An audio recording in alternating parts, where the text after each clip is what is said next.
నమస్తే, welcome to magazine story. Karnataka Congress లో కథ క్లైమాక్స్ కు చేరింది. అధికారంలో ఉన్న రాష్ట్రంలో కాంగ్రెస్ కు అనేక మంది ముఖ్యమంత్రులు ఉంటారు. అనేక పవర్ సెంటర్స్ పనిచేస్తూ ఉంటాయి. కానీ అధికారికంగా ఒక్క ముఖ్యమంత్రే కనిపిస్తారు. ఎన్నికల్లో విజయం సాధించి ప్రభుత్వం ఏర్పాటు చేసే సమయంలోనే ముఖ్యమంత్రి పదవికి వాటాలు వేస్తారు. కర్ణాటకలో కూడా అదే జరిగింది. కాకపోతే 2.5 సంవత్సరాల తర్వాత అంటూ డీకే శివకుమార్ కు హైకమాండ్ ఇచ్చిన హామీ 3 ఏళ్లకు చేరింది. మరి ఇప్పుడేం జరగబోతోంది? దీనిపైనే ఇవాల్టి మ్యాగజైన్ స్టోరీ. సిద్ధరామయ్య కర్ణాటక ముఖ్యమంత్రిగా బాధ్యతలు స్వీకరించి 3 ఏళ్లు పూర్తయింది. 3 ఏళ్ల క్రితం ఎన్నికల్లో విజయం సాధించినప్పుడే సీఎం సీట్ కోసం సీరియస్ ఫైట్ జరిగింది. అయితే సీనియర్ బలహీన వర్గాల నేత, ప్రజల్లో పట్టున్న నాయకుడు అయిన సిద్ధరామయ్యకు కుర్చీ అప్పగించారు. పదవి కోసం తీవ్రంగా పోటీ పడ్డ డీకే శివకుమార్ కు పార్టీ పరంగా మంచి గ్రిప్ ఉన్న తొలి అవకాశం ఆయనకు దక్కలేదు. 2.5 ఏళ్ల తర్వాత అనే హామీ మాత్రం లభించింది. ఇప్పుడు ఢిల్లీలో సీఎం కుర్చీపై పంచాయతీ జరిగింది. ఇంతకీ అక్కడేం జరిగింది? కర్ణాటక రాష్ట్ర కాంగ్రెస్ లో రాజకీయాలు శరవేగంగా మారిపోతున్నాయి. మంగళవారం నాడు అక్కడి అధికారం చేతులు మారిపోతుందనే రేంజ్ లో హడావుడి జరిగింది. 3 ఏళ్ల క్రితం దక్షిణాన కాంగ్రెస్ పార్టీకి ఏకైక ఆశాకిరణంలా కర్ణాటకలో హస్తం పార్టీ అధికారంలోకి వచ్చింది. బీజేపీ ప్రభుత్వం మీద ఉన్న వ్యతిరేకతతో ప్రజలు కాంగ్రెస్ వైపు మొగ్గు చూపించారు. కర్ణాటక తర్వాత సరిగ్గా 6 నెలలకు తెలంగాణలో కూడా కాంగ్రెస్ అధికారంలోకి వచ్చింది. కర్ణాటకలో సాధించిన విజయం ఇక్కడ ప్రభావం చూపించింది. మరో 2 ఏళ్లలో కర్ణాటకలోనూ, ఆ తర్వాత 6 నెలలకు తెలంగాణలోనూ అసెంబ్లీ ఎన్నికలు జరగాల్సి ఉంది. వచ్చే ఎన్నికల్లో కర్ణాటకంలో అధికారం నిలుపుకోవడం కాంగ్రెస్ పార్టీకి అత్యవసరం. లేదంటే దీని ఎఫెక్ట్ చాలా తీవ్రంగా ఉండే అవకాశం ఉంది. ఇప్పుడు కర్ణాటకలో జరుగుతున్న పరిణామాలకు, రాబోయే ఎన్నికలకు సంబంధమేంటో చూద్దాం. 2023 మేలో జరిగిన ఎన్నికల్లో కర్ణాటకలో కాంగ్రెస్ పార్టీ అధికారంలోకి వచ్చింది. 2013లోనే కాంగ్రెస్ ని గెలిపించి ముఖ్యమంత్రి అయిన సిద్ధరామయ్యకు 2023లో మరోసారి సీఎం అయ్యే అవకాశం వచ్చింది. అయితే అప్పటికే పార్టీలో సంస్థాగతంగా పేరు తెచ్చుకున్న, మంచి దూకుడు మీద ఉన్న, పార్టీ కోసం ఎంతదాకా అయినా వెళ్లే, ఎంతైనా ఖర్చు పెట్టగలిగే డీకే శివకుమార్ ముఖ్యమంత్రి పీఠం కోసం గట్టిగా పట్టుబట్టారు. ఒకవైపు అనుభవజ్ఞుడు, మాస్ లీడర్, సీనియర్ నేత, మరోవైపు పార్టీలో ఎంతో కీలకమైన ముఖ్యమైన నేత. ఇలా ఇద్దరి మధ్య బేరీజు వేసిన కాంగ్రెస్ హైకమాండ్ సిద్ధరామయ్య వైపే మొగ్గు చూపింది. బలహీన వర్గాల నేతను పక్కన పెడితే సమస్య అవుతుందని కూడా ఆలోచించింది. సిద్ధరామయ్యకు సీఎం పీఠం దక్కింది. అయితే డీకే శివకుమార్ చేస్తున్న సేవల్ని గుర్తించిన పార్టీ నాయకత్వం 2.5 ఏళ్ల తర్వాత ఆయనకు అవకాశం ఇస్తామని హామీ ఇచ్చింది. అప్పటి వరకు డిప్యూటీ సీఎంగా ఉండమని ఆదేశించింది. 2.5 ఏళ్లు పూర్తి కాగానే డీకే శివకుమార్ తన పదవి విషయాన్ని హైకమాండ్కి గుర్తు చేశారు. అయితే ఆయనకు చెప్పినట్టుగా ఖచ్చితంగా 5 ఏళ్ల అధికారం సగంలో ఉండగానే సీఎంను మార్చితే ప్రతిపక్ష బీజేపీకి ఆయుధం ఇచ్చినట్టవుతుందని భావించింది. కాంగ్రెస్ అంటే ముఖ్యమంత్రుల్ని మార్చే పార్టీగా ఇప్పటికే ఉన్న చెడ్డ పేరును కొనసాగించినట్లవుతుందని భయపడింది. కొద్ది కాలం ఆగమని శివకుమార్కు నచ్చజెప్పింది. అయితే ముందే చెప్పినప్పటికీ ముఖ్యమంత్రి పీఠం నుంచి దిగడానికి సిద్ధరామయ్య కూడా సానుకూలంగా లేరు. ఆ టైంలో సిద్ధరామయ్యను తప్పిస్తే బలహీన వర్గాలకు చెందిన నేతకు అన్యాయం జరిగిందంటూ కాంగ్రెస్ కు వ్యతిరేకంగా ప్రచారం జరుగుతుందని కూడా ఆలోచించింది. రాజకీయాల్లో పదవులు సాధించడమే అంతిమ లక్ష్యం. తనకు ఇదే చివరి అవకాశం అంటూ కుర్చీ దిగనంటున్న సిద్ధరామయ్యను తప్పించడం, అదే సమయంలో హైకమాండ్ పై ఒత్తిడి పెంచుతున్న డీకే శివకుమార్ కు సీఎం సీటు అప్పగించడం, ఈ 2 లక్ష్యాల సాధన కోసం కాంగ్రెస్ నాయకత్వం సీరియస్ గా కసరత్తు చేసింది. శివకుమార్ కు చెప్పిన 2.5 ఏళ్ల తర్వాత అనే హామీ కాల పరిమితి ముగిసి 6 నెలలు గడిచింది. తనకు ఎప్పుడైనా పదవీ గండం తప్పదని ఊహిస్తున్న సిద్ధరామయ్య కూడా వాస్తవంలోకి వస్తున్నారు. ఇదే కరెక్ట్ సమయం కాబట్టి ముఖ్యమంత్రి సిద్ధరామయ్యను, సీఎం పదవి ఆశిస్తున్న డిప్యూటీ సీఎం శివకుమార్ ను ఢిల్లీకి పిలిపించారు కాంగ్రెస్ నేతలు. కాంగ్రెస్ అనేది జాతీయ పార్టీ. ఒకసారి పదవి చేజారితే వైకుంఠపాళిలో ఎక్కడి వరకు జారిపోతారో ఎవరికీ తెలియదు. జనతా పార్టీతో రాజకీయాల్లోకి వచ్చి ఆ తర్వాత జనతాదళ్లో చేరి దేవేగౌడతో విభేదించి 2006లో కాంగ్రెస్ పార్టీలోకి వచ్చిన సిద్ధరామయ్యకు రాష్ట్రంలో మాస్ ఇమేజ్ బాగా ఉంది. అందుకే ఆయనకు కోపం రాకుండా, అసంతృప్తి జ్వాలలు రేగకుండా రాష్ట్ర కేబినెట్లో ఆయన వర్గానికి పెద్దపీట వేసేలా ఒప్పందం కుదిరింది. ఆయన కుమారుడికి డిప్యూటీ సీఎం పదవి ఇస్తారని, ఆయన వర్గానికే పీసీసీ చీఫ్ పదవి కూడా ఇస్తారని ప్రచారం జరుగుతోంది. సిద్ధరామయ్యకు రాజ్యసభ సభ్యత్వం ఇచ్చి రాజ్యసభలో ప్రతిపక్ష నేత హోదా కూడా ఇచ్చే విధంగా హామీ ఇచ్చారని ప్రచారం సాగుతోంది. కాంగ్రెస్ పార్టీ అధ్యక్షుడు మల్లికార్జున ఖర్గే, రాహుల్ గాంధీ, ప్రధాన కార్యదర్శి కేసీ వేణుగోపాల్ వంటి అగ్ర నేతలు కర్ణాటక నేతలిద్దరినీ కూర్చోబెట్టి రాజీ కుదిర్చినట్టు తెలుస్తోంది. అయితే రాహుల్ గాంధీ సిద్ధరామయ్యకు మద్దతిస్తుండగా ప్రియాంక గాంధీ దూకుడుగా వ్యవహరించారని కూడా ప్రచారం జరుగుతోంది.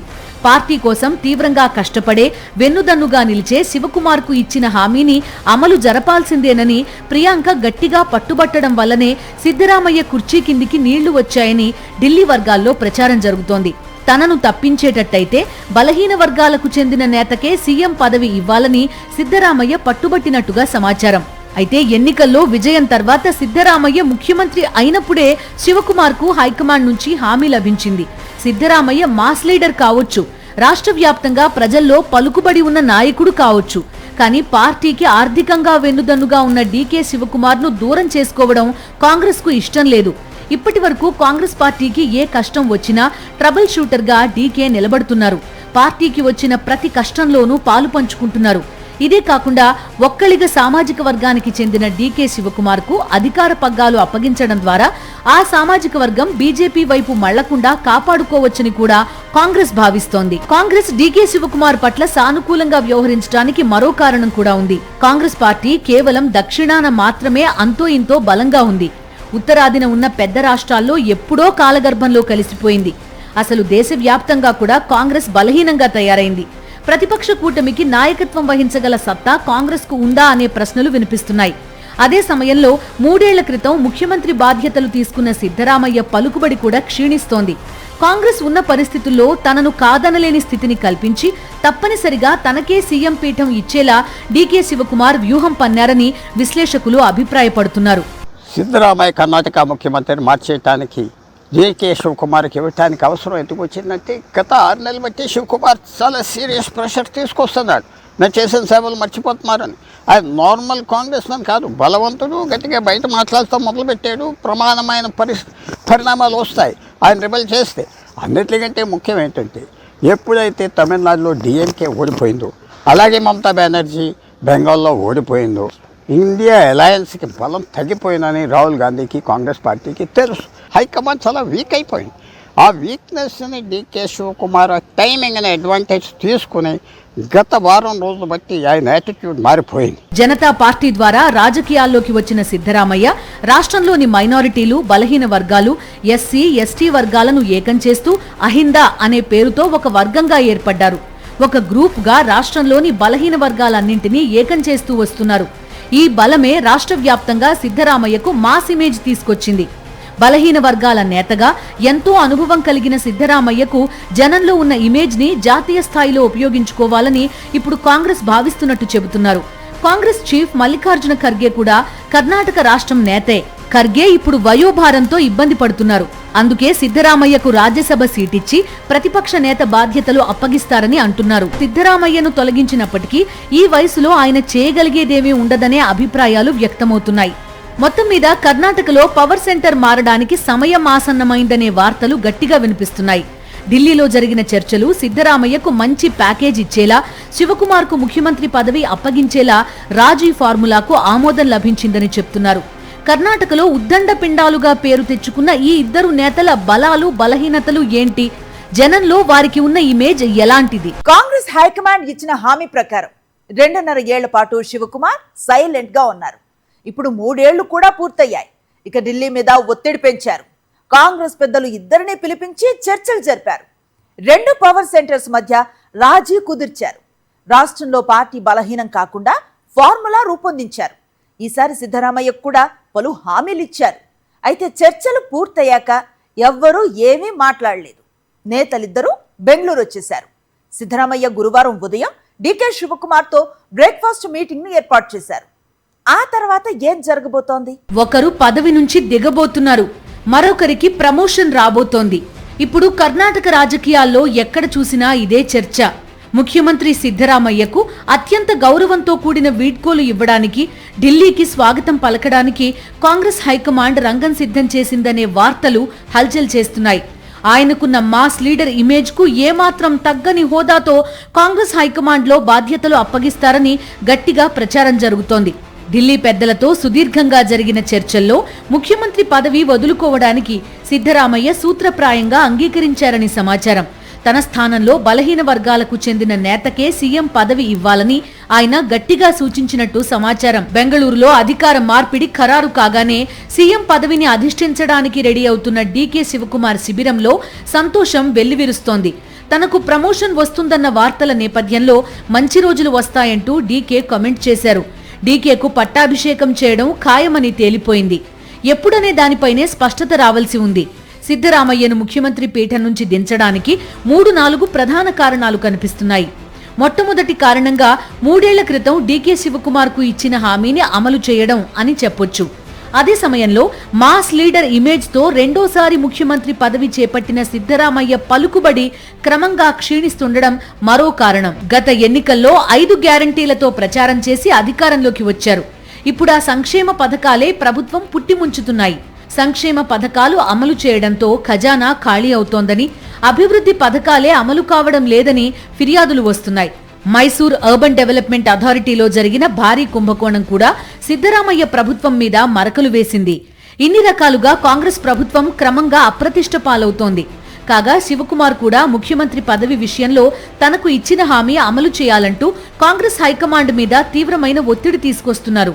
సీఎం పీఠంపై కొత్త ముఖాన్ని ఆవిష్కరిస్తే అధోగతి పాలైన కాంగ్రెస్ ప్రభుత్వ పరువును కాపాడుకోవచ్చని కూడా ఢిల్లీ పెద్దలు భావించారు. రాష్ట్రంలో అధికార మార్పిడి జరుగుతుందనే వార్తల నేపథ్యంలో సిద్ధరామయ్య, డీకే శివకుమార్ నేపథ్యాలపై కూడా చర్చ జరుగుతోంది.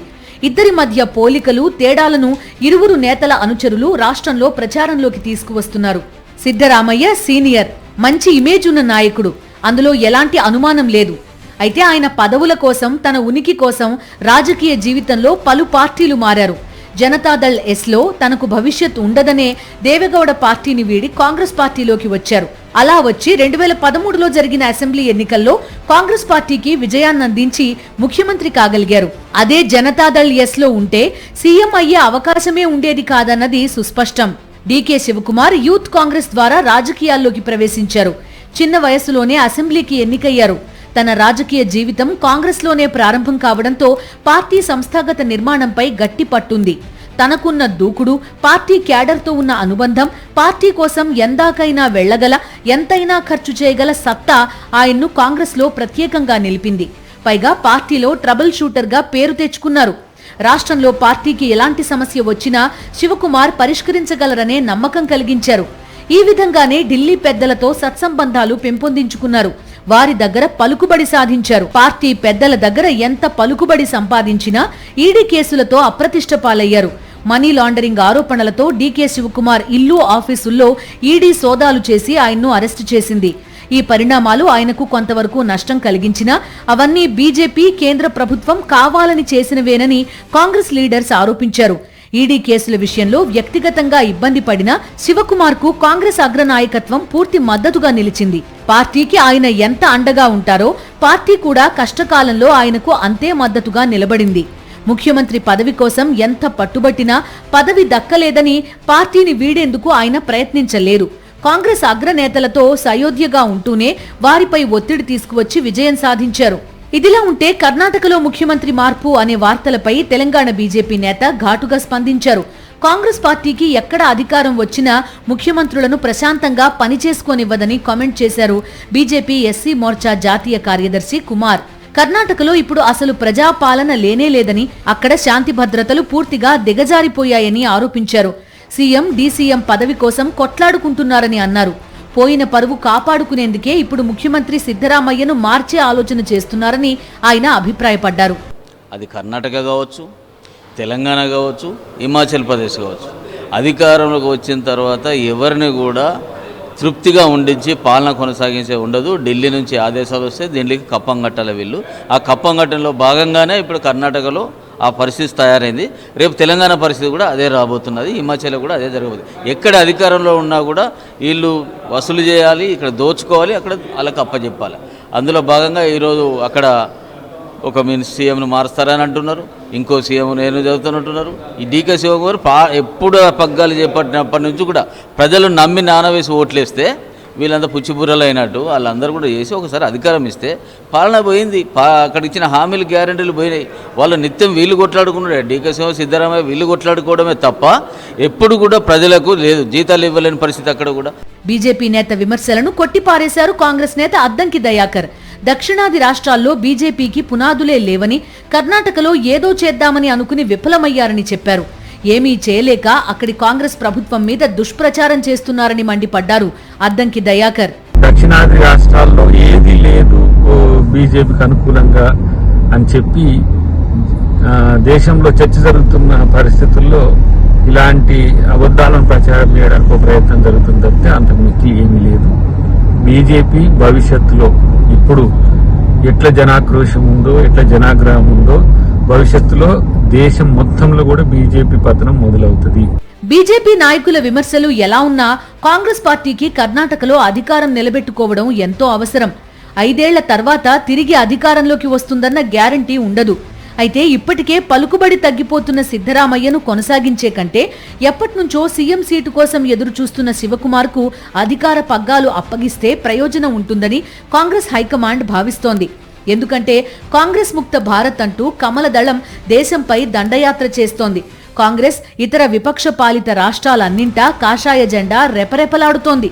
ఉత్తరాదిన ఇప్పుడు 1 అరా తప్ప ప్రతిపక్షాల ఉనికే లేదు. కేవలం దక్షిణాది రాష్ట్రాల్లో మాత్రమే కాంగ్రెస్ ఉనికి చాటుకుంటోంది.